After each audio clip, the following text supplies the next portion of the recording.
from Elevate Chiropractic and Rehab. I'm going to go over some shoulder external rotation PAILs rails. So shoulder external rotation meaning we'll be kind of at a 90-degree angle here. And external rotation is bringing my hand back like this without extending the wrist, so just moving through the shoulder. So we can use the stick for kind of a couple of variations. So first would be standing. So you notice if I put my arm here, it's kind of putting it in that external rotation that I just talked about. If this doesn't feel like enough of a stretch, which you'll probably feel a lot in front of the arm, you can sit your hips back and notice how that's kind of bringing my hand further back into external rotation.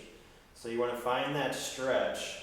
Once you find that, pretend this is my right arm. We're going to do the PAILs contraction, which is going to be try to internally rotate into the stick. So that's what I'm going to do with my right arm. And that's going to just intensify the stretch a little bit. After we hold that at around whatever tension we can tolerate for about 10 or 15 seconds, you'll reverse and go back into external rotation. So meaning if this is the right arm, I'm going to try to go back further and maybe sit deeper in the stretch after I do that, to get more of that stretch and more rotation and external rotation. Now, we can also do this on our knees. Some people find this a little easier to kind of set up and not compensate through the lower back. So it's the exact same thing, setting this up. I'm kind of in that external rotation position, and then I'm sitting back, and then I'll do the exact same thing, pushing 10 or 15 seconds and attempting to pull away for 10 or 15 seconds. So those are the variations with the dowel.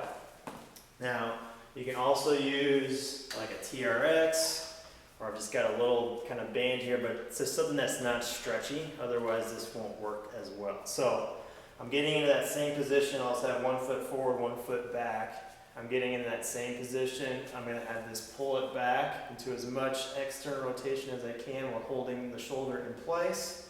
And then same concept, I'm creating tension in the core.